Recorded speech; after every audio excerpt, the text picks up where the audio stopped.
इस समय हम जसवंत नगर में डॉक्टर धर्मेंद्र जी जो हैं प्रोफेसर हैं, विभाग वक्ता हैं और सामाजिक चिंतक।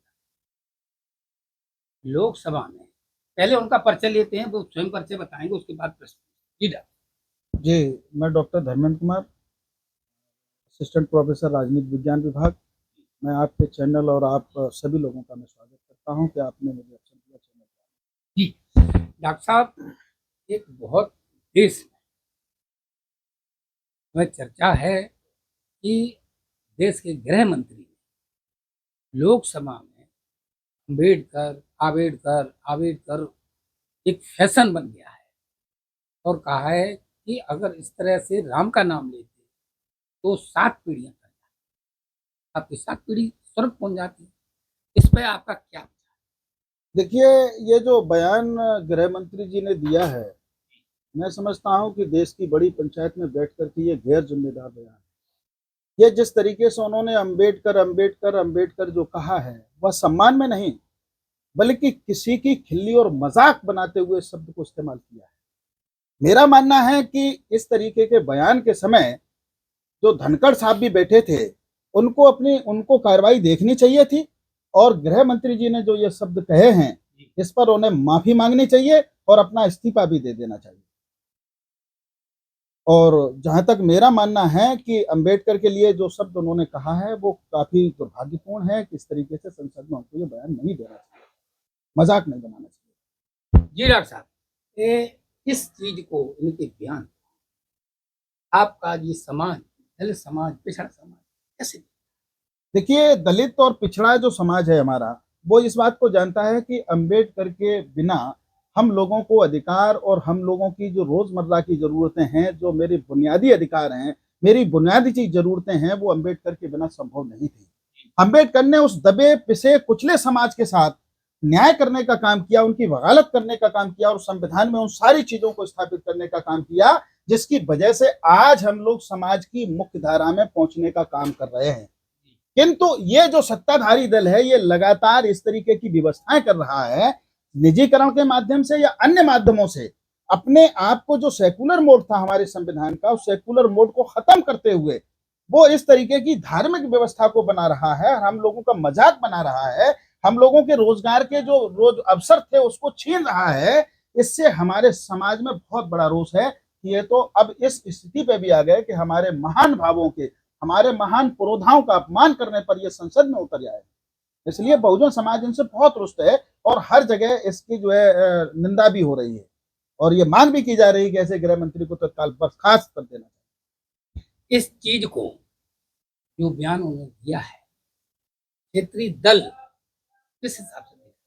देखिए, क्षेत्रीय दलों का भी जो जहां तक मानना है कि क्षेत्रीय दल भी, डॉक्टर राम मनोहर लोहिया की बात हो या डॉक्टर बी आर अम्बेडकर साहब की बात हो, गांधी जी की बात हो, उनके आदर्शों पर चल करके उन्होंने अपना एक दल बनाया और जब भी उनके हिसाब से उनके साथ जब उन्होंने इस विचार को रखा तो लोग उनके साथ जुड़े और जुड़ने के बाद उन्होंने अपनी सत्ता और हुकूमत में आए।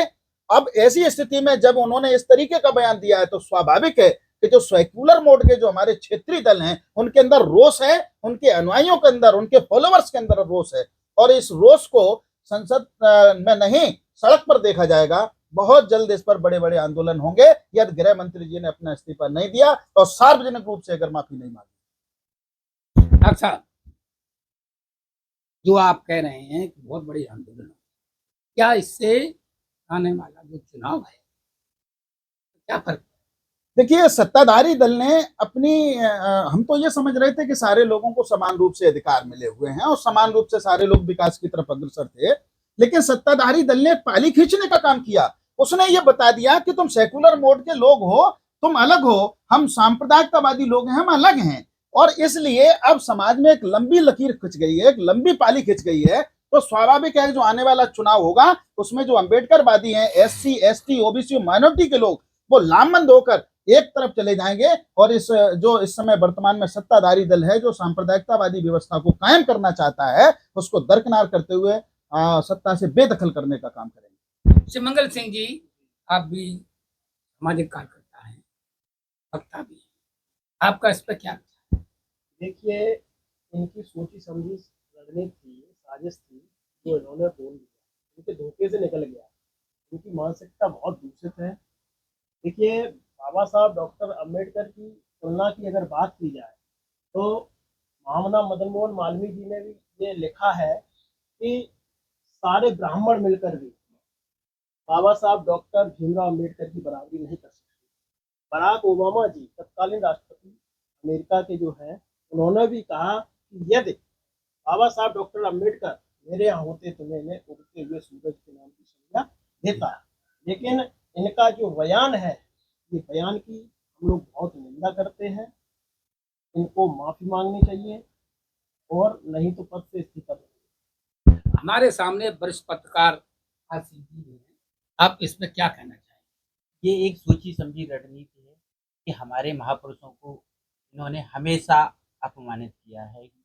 चाहे कोई भी दौर रहा हो, संसद हो या सभा हो, इनकी बड़ी-बड़ी सभाओं में हमेशा ये लोग जानबूझकर हमको अपने उसमें शामिल तो कर लेंगे, लेकिन हम लोगों के हम महापुरुषों को कभी सम्मान नहीं देंगे।